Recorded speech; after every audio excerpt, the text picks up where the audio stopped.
Meghan Markle are speaking out on her behalf after the release of the German documentary Harry, the Lost Prince.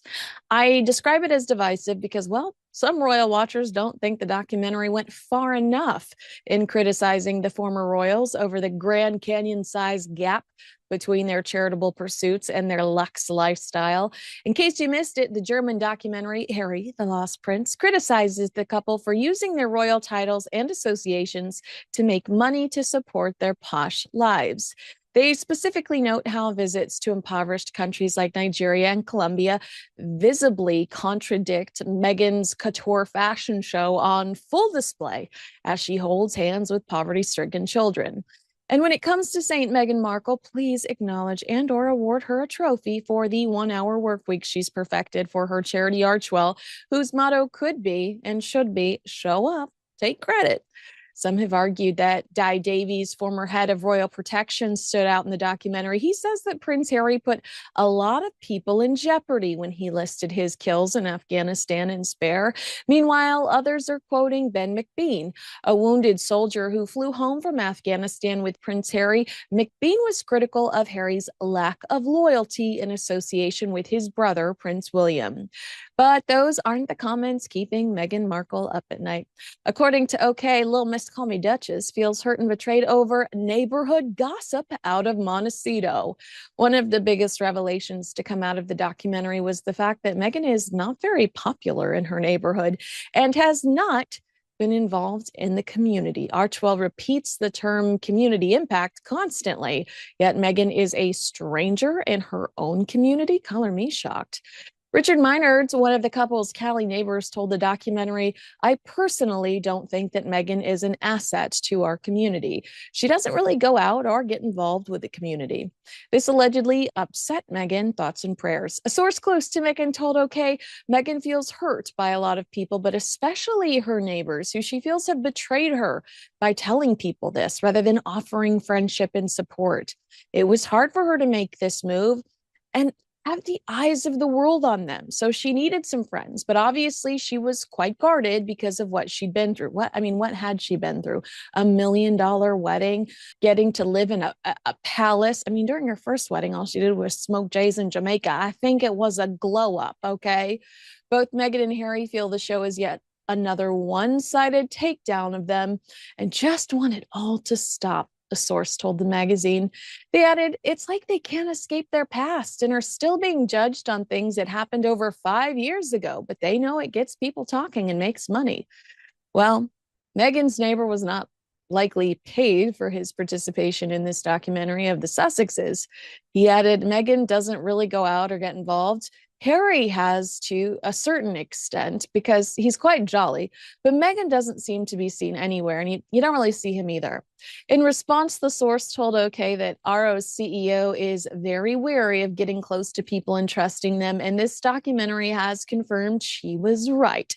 They also argue that Meghan has good reason for keeping her inner circle tight, especially amid speculation about her marriage. They say hypocrites are offended by the truth, and if that's the case, then Meghan Markle is not going to like the Daily Express's comment section. In recent days, a German documentary titled Harry, the Lost Prince has stirred up fresh controversies about Prince Harry and Meghan Markle. The show claims to highlight contradictions in their lives, leading to a wave of criticism.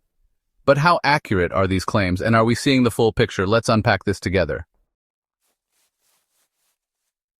One major critique revolves around Harry and Meghan's charitable efforts being at odds with their so-called luxurious lifestyle. The documentary points to Meghan's couture fashion during visits to countries like Nigeria and Colombia. But here's the truth. Charity is about making an impact, not appearances. Harry and Meghan's visits bring global awareness to underrepresented issues. For example, during Meghan's trip to Nigeria, the Archewell Foundation partnered with local organizations to provide funding for mental health initiatives. What critics fail to mention is that the attention Meghan garners, yes, including her fashion, amplifies these causes, reaching millions worldwide. The Kinsey Schofield's video also claims that Meghan Markle embodies a 1-hour work week at Archewell, implying a lack of genuine involvement. But this narrative ignores the tangible results of their efforts. In 2023 alone, Archwell-funded projects focused on mental health, educational programs, and disaster relief. Leadership is about vision, strategy, and execution, not necessarily working long hours behind a desk. Would these accomplishments exist without their leadership? Unlikely. Another contentious topic is Harry's revelation about his military service in Afghanistan, which some claim put people at risk. But critics overlook Harry's unwavering commitment to supporting veterans. From founding the Invictus Games to his work with military charities, Harry has dedicated his post-royal life to improving the lives of servicemen and women. Sharing his experiences wasn't about bragging, it was about transparency and fostering conversations about the realities of war. The documentary also alleges that Meghan is unpopular in her Montecito neighborhood and doesn't engage with the community. But let's pause for a moment. Isn't it understandable that Meghan and Harry might value privacy after years of relentless public scrutiny? Harry has participated in local charity events, and Meghan's engagements often remain private, choosing impact over visibility. Their choice to keep a low profile in their neighborhood reflects caution, not a lack of care. Meghan reportedly feels hurt by the documentary and the gossip surrounding her. And who wouldn't? It's easy to forget that public figures are human too. Rather than attacking her reaction, let's consider how much scrutiny and misinformation she's faced over the years. The criticism often directed at Meghan goes beyond reasonable commentary. It becomes personal.